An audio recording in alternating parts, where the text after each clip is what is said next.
Welcome to the deep dive. This is where we take some really fascinating source material and while we pull out all the key insights just for you. Yeah, forget spending hours on research. We're here to give you the knowledge you need, hopefully in a way that actually sticks. And today, we're zoning in on a Spanish wine grape, one that might not be on everyone's radar, Airén. That's right. We've got some great info here, including, you know, perspectives from sommeliers, people who really understand wine. And our mission, really, is to tackle the central question, Airén. It's often seen as this sort of workhorse grape, but can it actually step up and become recognized for quality? It's a good question. And by the end of this deep dive, you should have a much clearer picture of its, well, surprising importance. Yeah, its whole journey history, modern winemaking, and maybe why it's a grape you should actually keep an eye on. Okay, let's get into it. So what's the first thing that jumps out about Airén? Well, what's fascinating right off the bat is this. Aaron, it might not roll off the tongue like Chardonnay or Sauvignon Blanc, Definitely not.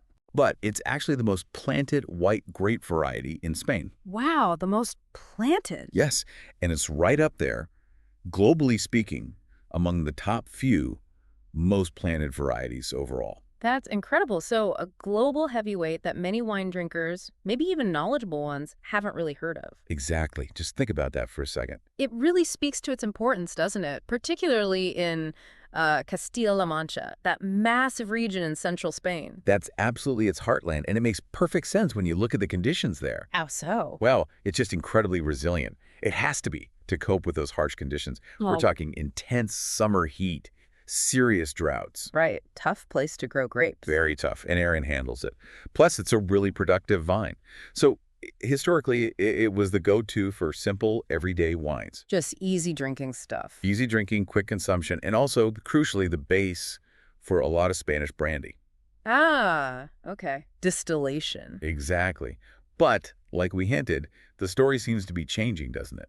Yeah, there's this feeling that modern winemaking is maybe unlocking something new. Absolutely. Think of it like this. For ages, Aaron was valued because it could produce a lot of wine, even when conditions were rough. That was its main job, Quantity over maybe perceived quality. pretty much. Hmm. But now, with better technology in the winery, especially things like precise temperature control during fermentation, Okay. winemakers can actually capture and hold on to more delicate flavors, more nuanced aromas, things that probably just got, well, boiled off or lost in the past. So potential that was always there, but just needed the right techniques to bring it out. That's the idea. It's opening doors for higher quality wines, wines with genuinely interesting profiles. And while Castilla-La Mancha is its main home. It's the undisputed kingdom, yes. But you do find it elsewhere, too. Hmm. Regions like Madrid, Andalusia, though, like you said, sometimes its fate there is still distillation. So this survivor grape, how did it actually become such a dominant force in Spanish wine? Let's dig into the origins and history a bit. Okay, so the general consensus among the experts is that Aaron is almost certainly autochthonous to the Iberian Peninsula. Meaning it originated right there, not brought in from somewhere else. Exactly, it's a native. And the strongest clues point towards Castilla-La Mancha, or somewhere very close by, as its actual birthplace. Makes sense given its dominance there now. It does. And the fact it's been grown in central Spain for centuries, well, that points to a really long history of adapting. Generation after generation, getting used to that specific climate, those soils. It really shows how grapes and their home regions become so intertwined, doesn't it? Perfectly put. It's logical that a grape so suited to a tough environment like La Mancha would end up thriving there. And its historical importance, you mentioned bulk wine and brandy, that was pretty significant then. Oh, you can't overstate it. Aaron's sheer hardiness was what allowed large-scale wine production to even happen in a region with such a challenging climate. So it fueled the local industry. Absolutely. It met the demand from local consumers and, critically, provided the huge volumes needed for distillation into brandy. It was the engine, really, for the wine economy in that part of Spain for a very long time. And it also played a big part after phylloxera hit, I believe. Yes, that's a really crucial chapter in its story. You know, that devastating louse that wiped out vineyards across Europe in the late 19th century? Yeah, a total disaster for wine. Complete disaster. But after phylloxera, when regions needed to replant, Aaron was a natural choice in central Spain. Why?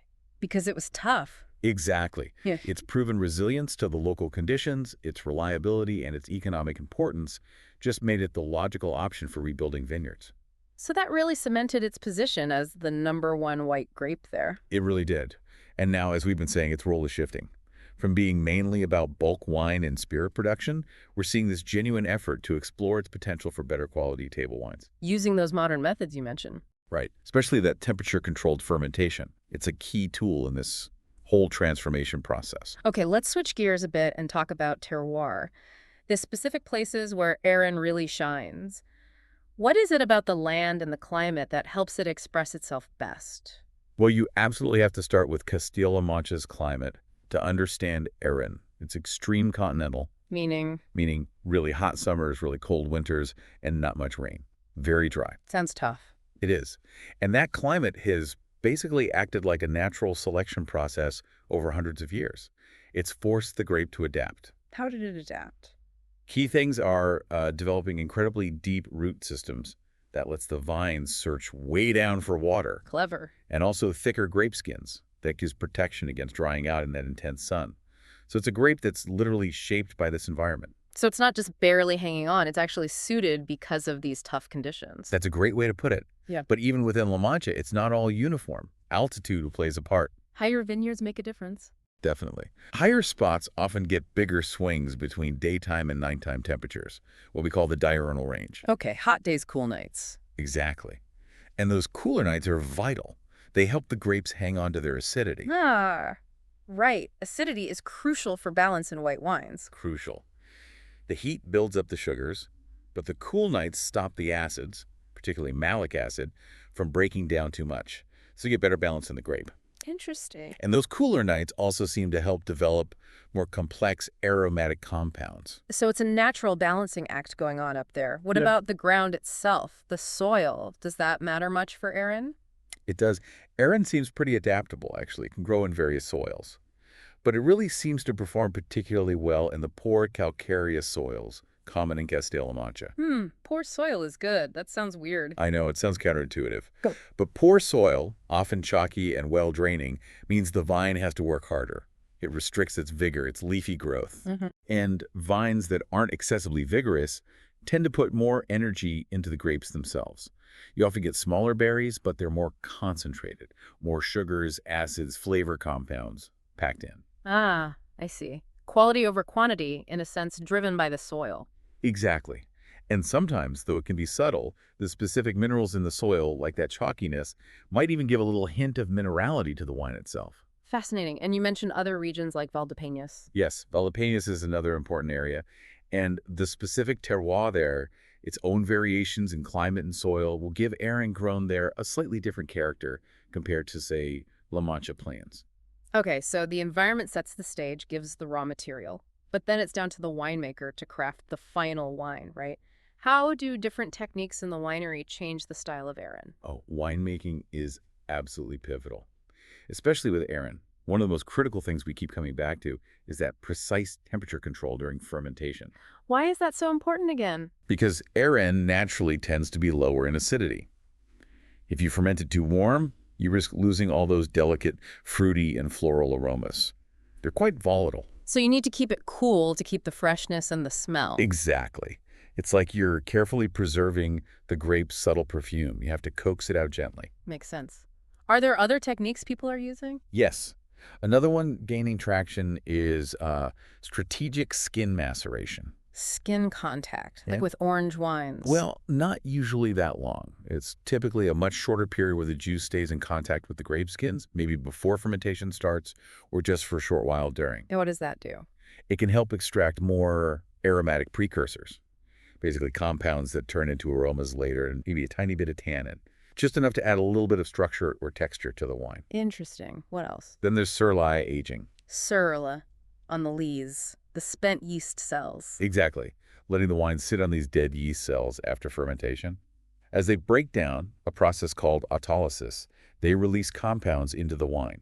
And that adds. It adds body, makes the wine feel richer, creamier on the palate, and it can introduce different flavors, sort of bready, yeasty notes, sometimes even a little toasty character. So building layers of flavor and texture. That's the goal.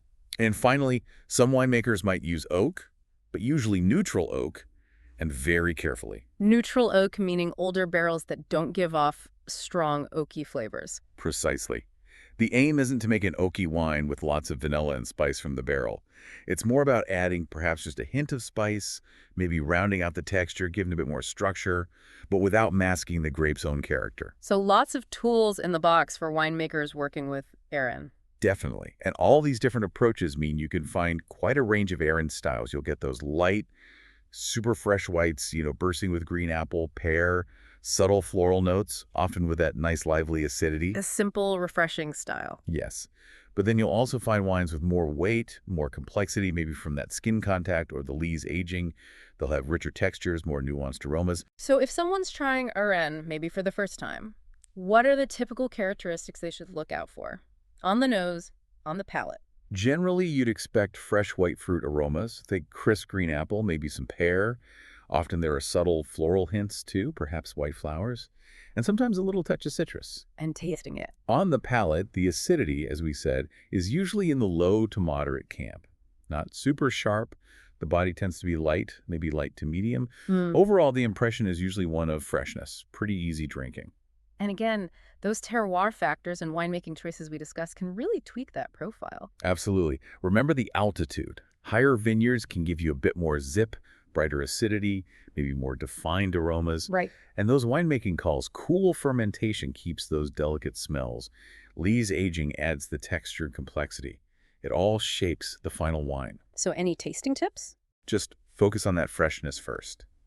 And maybe try a couple from different producers if you can. It really helps you see the range this grape can offer. Don't expect a big, bold statement necessarily, but appreciate its subtlety. Good advice.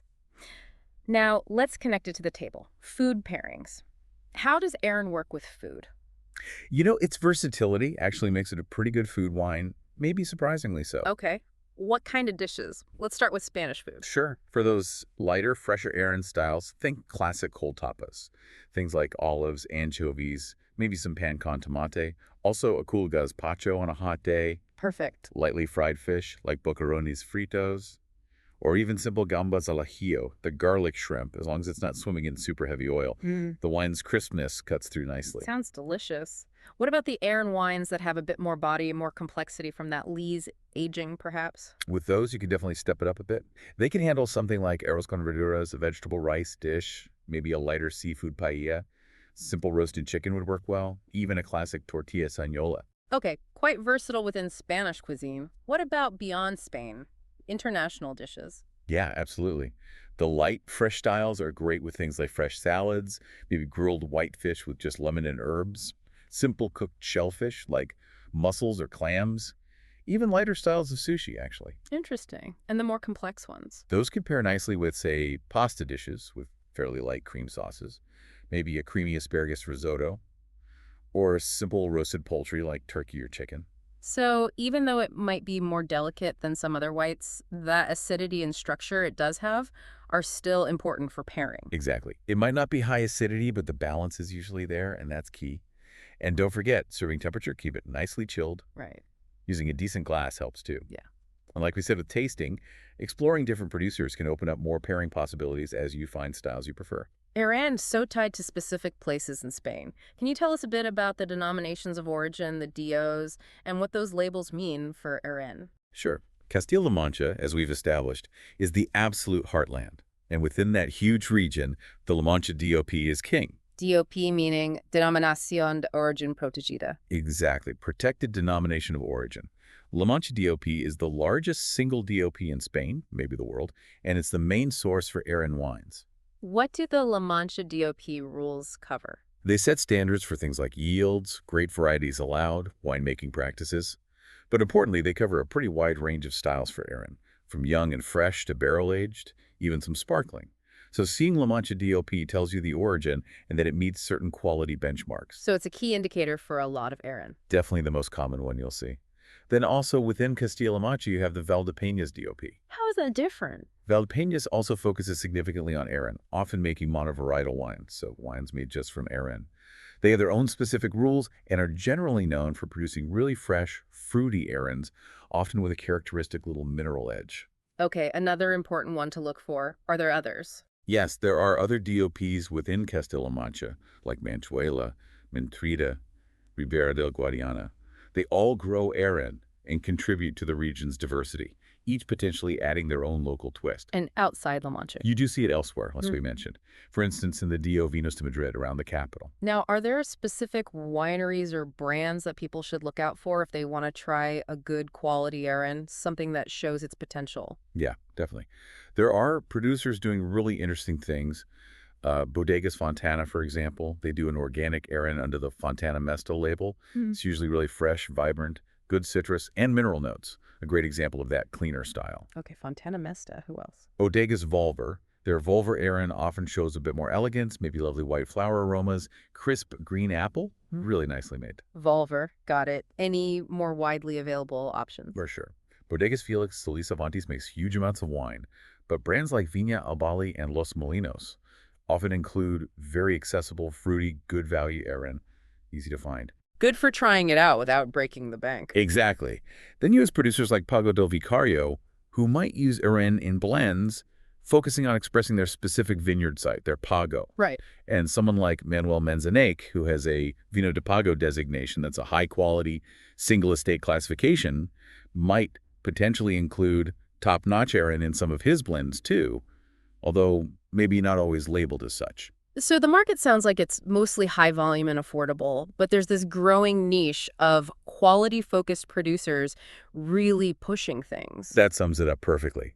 There's a definite move towards crafting more sophisticated, terroir-driven Airén alongside the everyday stuff. Okay, looking ahead now, what does the future hold for Airén? What are the main challenges and maybe opportunities facing this grape?